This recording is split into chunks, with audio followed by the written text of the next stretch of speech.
In a previous video about physical computing, I have demonstrated how to control peripherals through GPIOs.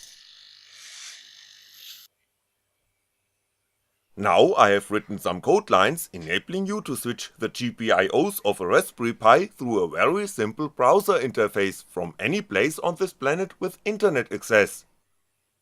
How to install Raspbian on a SD card and get started is described in detail at the homepage of the Foundation. There is no need for the graphical mode, the installation of my software is done from the command line. What you need is an internet connection, so link your Raspberry Pi with your router through a LAN cable. Only 3 commands turn your Raspberry Pi into an Internet of Things device. The first one downloads an installation script. The second command turns this script into an executable file. And the last one starts the script, which does the rest of the installation work. Some questions have to be answered, mainly to set the installation directory and the password. That password is needed to access the Raspberry Pi through the browser interface. Since the password is also used to identify your Raspberry Pi, it should not be as easy as the one I have chosen for this video. There is a step-by-step description available at the project page, giving you a detailed insight in what the installation script does. The source code of my programs is of course also available. There is one tiny C program that enables software controlled pulse width modulation for each GPIO, and another C program that reads the status of the pins if a sensor or a switch is connected to that GPIO. Both programs are called from a Perl script that connects your Raspberry Pi with 2 more scripts running on an internet server. At the end of the installation process you can choose to start the Perl script on your Raspberry Pi automatically during boot process. After shutdown you can disconnect keyboard, mouse and display, by what you get a very compact Internet of Things device. The hardware design around the GPIOs for this demonstration video is simple. There are 4 LEDs, 2 servos, an electric motor driven through an H-bridge, and finally 2 switches as the most simple type of a sensor. After reboot, the GPIOs can be switched through the browser interface, for example this cheap plastics laptop or a smartphone or a second Raspberry Pi can do the job.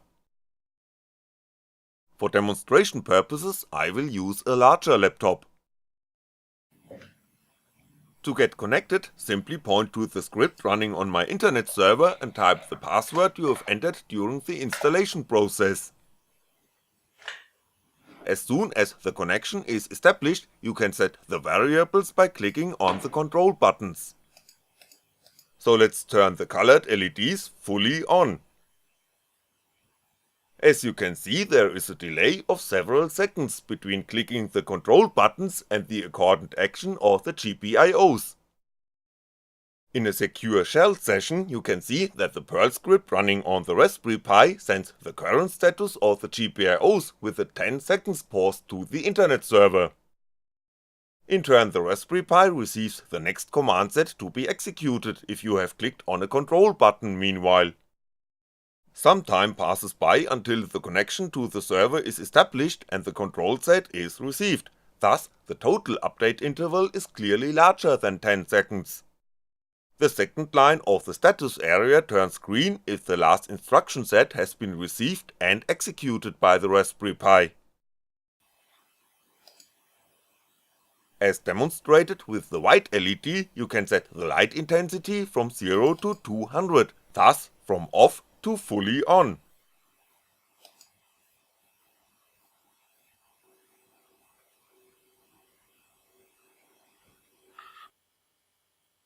The motor connected to the H-bridge can be controlled in the same way. The duty cycle of the pulse width signal can be set from 0 to 100%, according to a maximum value of 200.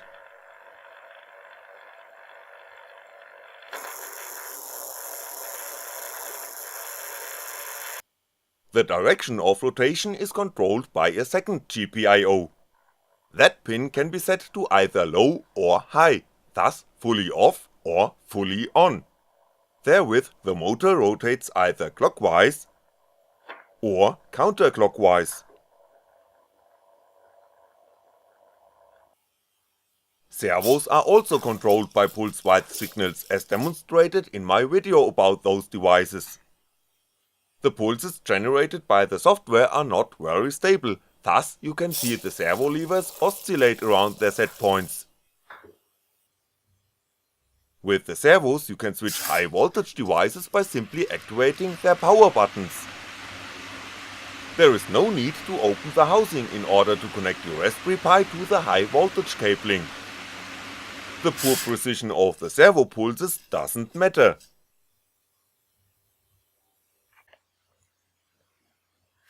Two switches are used as the simplest kind of a sensor.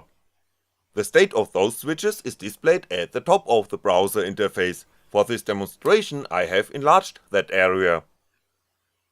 The status is updated each 15 seconds or with a click on a control button. There is also a delay of up to 30 seconds until a change in state is displayed. While creating this video I had the idea to add another control button. If there is a camera module installed, you can do snapshots that are automatically transmitted to your browser.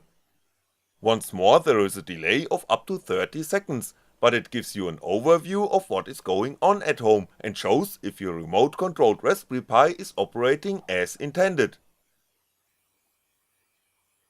Since keyboard and mouse are disconnected, you can shut down your Raspberry Pi with the browser interface before unplugging the power supply.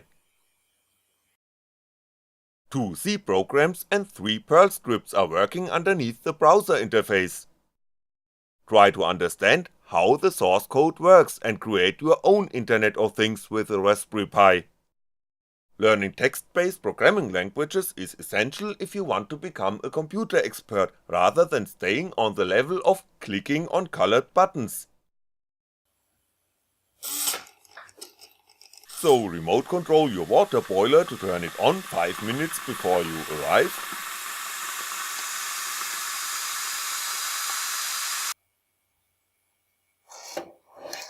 Water your flowers while you are on a vacation trip.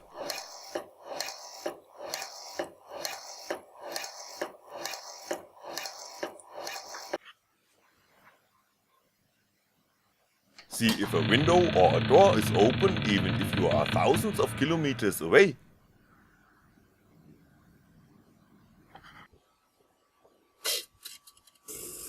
Drive my Curiosity Pi from any place with an internet connection.